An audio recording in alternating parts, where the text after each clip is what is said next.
ఈ రోజు నేను గర్వంగా చెప్పగలుగుతాను. దశాబ్దాలకు ఏదైతే ఇంటి పట్టాలు అంటే ఎంక్రోచ్మెంట్ రెగ్యులరైజ్ చేయాలి, నిన్న మొదటి పట్టా ఇప్పటంలో జనరేట్ అయింది. ఇప్పటికీ మొదటి విడతలో సుమారుగా 5,000 మందికి ఇల్లు పట్టాలు ఉగాది తర్వాత ఇవ్వాలనే లక్ష్యం పెట్టుకుని మేము పనిచేస్తున్నాం.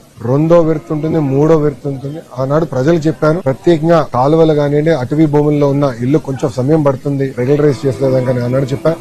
అంతేకాకుండా ఈ ఇళ్లు పట్టాలు ఇచ్చేదానికి రీటైనింగ్ వాల్ కట్టాలనేది ప్రజలు మహానాడు ప్రాంతంలో వెళ్ళినప్పుడు కోరారు. దానికి నిధులు కేటాయించాం, డిజైన్లు అవుతున్నాయి. ఇప్పుడు దానిపైన రోడ్ కూడా వేద్దాం అంటే 4 లేన్ రోడ్ వేస్తే ట్రాఫిక్ చాలా ఈజీ అవుట్ అవుతున్న లక్ష్యంతో మొత్తం డిజైన్ చేస్తున్నాం. దీంతో పాటు ఏదైతే ఆనాడు నేను చెప్పాను, పార్కుల అభివృద్ధి కానివ్వండి, చెరువుల అభివృద్ధి కానివ్వండి, శ్మశానాల అభివృద్ధి కానివ్వండి, కమ్యూనిటీ భవనాలు, రైతు బజార్లు, ఇంకో పక్కన social welfare hostel, BC welfare hostel, ప్రభుత్వ పాఠశాలలు, ఇట్లా దాదాపు మీరు చూస్తే 100 అభివృద్ధి కార్యక్రమాలకి కూటమి ప్రభుత్వం శ్రీకారం చుట్టింది. అన్ని డిజైన్లు అయిపోయినాయి, టెండర్ దశకు వచ్చింది. టెండర్లని దేవుడి సహకారంతో ఏప్రిల్ మే మాసంలో పూర్తి చేసి భూగర్భ నీరు కానివ్వండి, వాటర్ పైప్ లైన్ కానివ్వండి, భూగర్భ గ్యాస్, భూగర్భ పవర్ కూడా ఇవ్వాలని మంగళగిరి లక్ష్యం పెట్టుకుని పనిచేస్తున్నా. అది కూడా ఎవరు చూడని విధంగా అంటే ఆంధ్ర రాష్ట్రంలో ఎప్పుడు జరిగిన విధంగా ఒక పొద్దున్న రోజు ఒకరు కట్ చేసుకుంటే వెళ్తే సాయంత్రం పూట లేయింగ్ జరిగిపోవాలి, రెండో రోజు టెస్టింగ్ అయిపోవాలి, మూడో రోజు క్లోజ్ అయిపోవాలి, రోడ్ పర్ఫెక్ట్ గా ఉండాలి. అంటే 3 రోజులు అన్ని పనులు అయిపోవాలి. ఏ వీధిలోకి వెళ్ళినా అట్లా చేయాలనే లక్ష్యంతో కూటమి ప్రభుత్వం పనిచేస్తుంది.